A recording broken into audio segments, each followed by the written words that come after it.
እንደተጠበቀው ሁሉ ማንቸስተር ሲቲ በኖቲንግሃም ፎረስት 1-0 በሆነ ውጤት ተሸንፏል። እንግዲህ ግቧን ያስቆጠረው ካሉም ሃድሰን ኦዶይ ነበረ።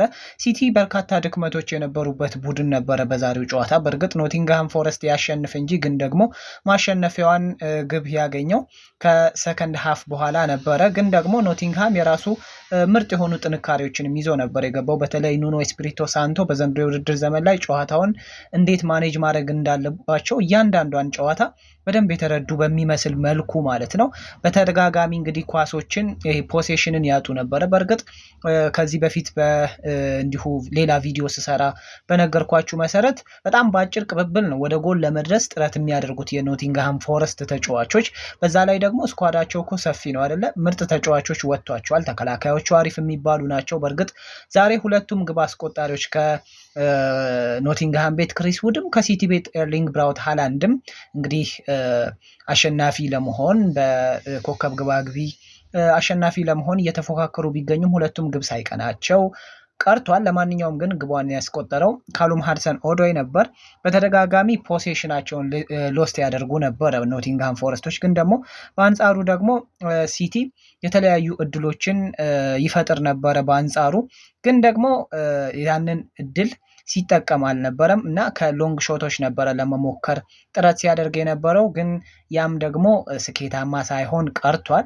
ከዛ ባለፈ ግን አንድ ኖቲንግሃም ወይም ኑኖ ኤስፒሪቶ ሳንቶ ያደረጉት ነገር ቢኖር ምንድነው ሜዳውን በመለጠጥ መጫወት ነው እና በተደጋጋሚ ኳሶች ሎንግ ቦሎች ቢሞከሩም በኖቲንግሃም አጨዋወት ውስጥ እነዛ ሎንግ ቦሎች የበለጠ ዊድዙን ያሰፉታል ማለት ነው። በዛ የተነሳ የሲቲ ተከላካዮች ይሄ ሲዘረዘሩ እናያለን ማለት ነው እና ዘርዘር ብለው እንዲሮጡ ያስችላቸዋል። ያው ስፔስ ፍለጋ ነው።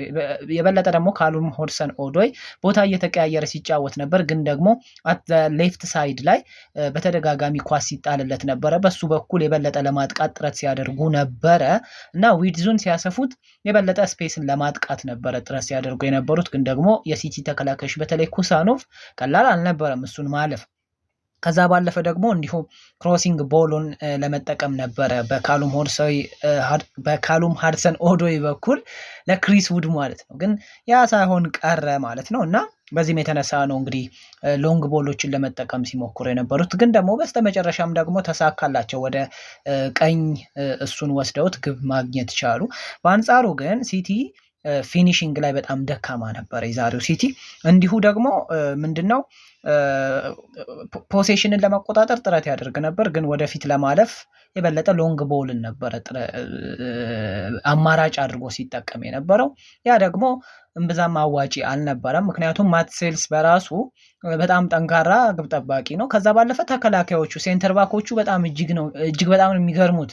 እንዲሁ ደግሞ ኦላ አይና እኔ ፕሪሚየር ሊጉ ላይ ካሉ አጨዋወታቸውን ከምወደው ፈጣን ፉል ባኮች እንደ ዊንግ ባክም ይጫወታል። በእርግጥ ወደፊት እያለፈም አጥቂዎችን የሚያግዝበት መንገድ እጅግ በጣም አስገራሚ ነው ኦላ አይና። ግን እነ ሙሪሎ በጣም ይለያሉ። አማካይ ላይ ራሱ ዶሚኒጌዝ ተቀይሮ ከመውጣቱ በፊትም እጅግ በጣም አስገራሚ ተጫዋቾች ናቸው የኖቲንግሃም ፎረስት ተጫዋቾች። እንግዲህ ፖሴሽንን የበለጠ ዶሚኔት አድርጎ ለመጫወት ሲሞክር የነበረው ሲቲ ግን ዛሬ ነጥብ ጥሏል። ከዛ ባለፈ ሾርት ፓሶችንም ጥረት ያደርግ ነበረ ለመሞከር ሲቲ፣ ግን ያ ሳይሆን ቀረ። ግን ደግሞ ሲቲ የበለጠ በሙከራ ረገድ ተሳክቶለታል ማለት እንችላለን። ግብ ያገኝ እንጂ 14 ቶታል ሙከራዎችን ማድረግ ችሏል። ያ ማለት 10 ከኦፕን ፕሌይ የተገኙ ናቸው። ግን ደግሞ 9 ያህሉ የተመዘገቡት በኖቲንግሃም ፎረስት ነው። እንዲሁ ደግሞ በሴት ፓይስ ረገድ የቆመ ኳስን መጠቀም የምንለው ሲቲ አሁንም የበላይነቱን ይዛል። 4 ያህል ሴት ፓይሶችን መሞከር ችሏል። ኖቲንግሃም ፎረስት 2 ነው ማድረግ የቻለው። እንዲሁ ደግሞ ካውንተር አታክም 2 ነው ማድረግ የቻለው። በእርግጥ ሲቲ በካውንተር አታክ ለመምጣት ጥረት አድርጓል፣ ግን ያ ሳይሆን ቀርቷል። ለማንኛውም ግን ኮንቨርዥን ሬታቸውን ከተመለከትን እንግዲህ ወደ 11% ያህል ማለት ነው አይደለ የሚመጣው። ምክንያቱም ከነዚህ ሁሉ ቁጥሮች በእርግጥ ኖቲንግሃም ፎረስት 1 ግብ ነው አስቆጥሮ ማሸነፍ የቻለው። ጎል ኮንቨርዥን ሬቱ እንግዲህ 1 ሆኗል ማለት ነው። ማነው 11% ሆኗል ማለት ነው። የሲቲን ካየነው ግን 0 ነው። ያን ያህል ግብም ማስቆጠር ስላልቻለ ማለት ነው። ግን የበለጠ እንግዲህ ሬት ሲያደርግ ሁስኮርድ ያው መረጃውን የማጋራቸው ያለሁት ከሁስኮርድ እና ሁስኮርድ እንግዲህ ሬት ሲያደርግ በተለይ ደግሞ ካሉም ሃድሰን ኦዶይ 7.6 ያህል ተሰጥቶት ቀዳሚውን ስፍራ ይዟል እና ዘ ሃይስት ሬት በሁስኮርድ መረጃ መሰረት እንግዲህ የኖቲንግሃሙ ካሉም ሃድሰን ኦዶይ ነው። በሁለተኛ ደረጃ ዶሚኒጌዝ ያልኳችሁ ተጫዋች ነው። እሱ 7.4 ያህል ሬት ተደርጓል። ሶስተኛ ላይ ጄሬሚ ዶኩ ነው። ሚድፊልድ ክንፍ ላይ ነበር ሲጫወት የነበረው ያው እንደ ከዚህ በፊቱ ሁሉ ከሲቲ የተሻለው ተጫዋች አንዱ እሱ ነበረ 7.4 በተመሳሳይ። ከዛ ባለፈ ሌሎቹን ከጠቀስን ጊዜ ስለማይበቃ ነው ሙሪሎ እና ማትሴልስ ናቸው። ስለዚህ ከሲቲ የበለጠ ሁስኮርድ አራቱን ተጫዋች የመረጠው ኖቲንግሃም ነው። ከሲቲ ዶኩን ነው ከፍተኛ ሬት የሰጠው ማለት ነው። በሾት ረገድ ለምሳሌ ሞርጋን ጊብስ ዋይት እጅግ በጣም አስደናቂ ነበር። በእርግጥ ዛሬ ብቻ አይደለም እሱ ከዚህ በፊትም አስደናቂ ተጫዋች ነው። እንግዲህ ወደ 4 ሾቶችን ነው ማድረግ የቻለው ብቻውን። ከዛ ባለፈ ክሪስ ውድ ነው የሚከተለው 2 ክሪስ ውድ ብቻ አይደለም ደግሞ ካሉም ሃድሰን ኦዶይም እንዲሁ 2 ሾቶችን ማድረግ ችሏል። እንዲሁ ኤርሊንግ ሃላንድ እና ጄሬሚ ዶኩም ከሲቲ ቤት ውስጥ ቶታል 2 ሾት ማድረግ የቻሉ ተጫዋቾች ናቸው። በታክል ረገድ እንግዲህ ኒኮላ ዶሚኒጌዝ 8 ታክሎችን መውረድ የቻለው ተጫዋች ነው። እንዲሁ ድሪብሊንግ ላይ በድሪብሊንግ የማይታማው ጄሬሚ ዶኩ አሁንም ቀዳሚውን ስፍራ ይዛል። 6 ጊዜ ድሪብል ማድረግ የቻለው ተጫዋች ነው። ሞርጋን ጊብስ ዋይት ደግሞ ከኖቲንግሃም ፎረስት ቤት ውስጥ ይሄም የሚታወቀው በድሪብሊንግ እጅግ በጣም አስገራሚው ተጫዋች ነው። ኤሲያውት ራሱ ደስ የሚል ተጫዋች ነው። እሱ ኳስ ይዞ ማየት በራሱ እንግዲህ በፓስ ረገድ ለምሳሌ ቶታል ፓሶች ምን ያህል ተደረጉ? በኖቲንግሃም ፎረስት በኩል ከመጣን ወደ 285 ቶታል ፓሶች ማድረግ ችለዋል።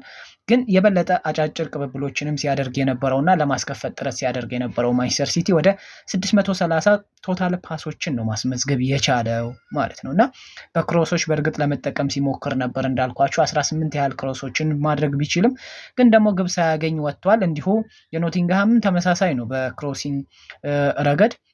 ከዛ ባለፈ እነዚህ ሰንጣቂ ኳሶች የምንላቸው ሲቲ 2 ትሩ ቦሎችን ማድረግ ቢችልም ግን ተመሳሳይ ውጤት ነው ያው የተመዘገበው 1-0 የሆነው ውጤት ነው ማለት ነው።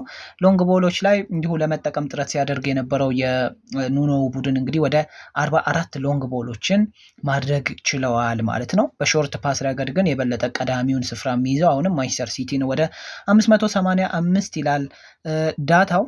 ከዛ ባለፈ እንግዲህ ሌላ የምንመለከተው ነገር ያን ያህል ጎላ ብሎ የሚጠቀስ ያለ አይመስልም። ግን ሲቲ ይሄን ያህል ተጫውተው እንግዲህ ዛሬም ነጥብ መጣሉ ያሳዝናል። እንደ ሲቲ ደጋፊ ካየነው ያሳዝናል። እንደ ኖቲንግሃም ፎረስት ደግሞ ካየነው እጅግ በጣም አስገራሚ ቡድን ነው ዘንድሮ የተሰራው ኖቲንግሃም ቤት ውስጥ በጣም እና ለሚቀጥለው ዓመት ይሄንን ይደግሙታል ወይ የምንጠብቀው ነው ማለት ነው። እና ኖቲንግሃም ፎረስት ለሻምፒዮንስ ሊጉ ተሳትፎ አሁንም ቢሆን በጣም እድል ያለውና በዚሁ ትንሽ ነው በቃ የሚጠበቅበት እንጂ በዚሁ ከቀጠለ መግባቱ ማይቀር እና ቀጣይ ዓመት የሻምፒዮንስ ሊግ ተሳትፎን ለማረጋገጥ ያን ያህል የሚቸገር አይመስለኝም። ኤኒዌይስ የኖቲንግሃም ፎረስት አጨዋወት እጅግ በጣም ማራኪ ነው። በተለይ ደግሞ የዘንድሮ ይለያል። በጣም ትንሽ ኳስ ነው የሚጠቀሙት። እሷኑ ደግሞ ወደፊት በመሄድ አስፈሪ ሆነው ካውንተር ነው የሚጠቀሙት። በጣም ነው የሚያስፈሩት። በተለይ እናንተ ከምትደግፉት ቡድን ጋር የሚጫወቱ ከሆነ እጅግ በጣም አስፈሪ ቡድን ነው የገነቡት ማለት እችላለሁ። ኤኒዌይስ ግን ሲቲ ዛሬም ተሸንፏል። ኖቲንግሃም ደግሞ ዳግም አሸንፏል።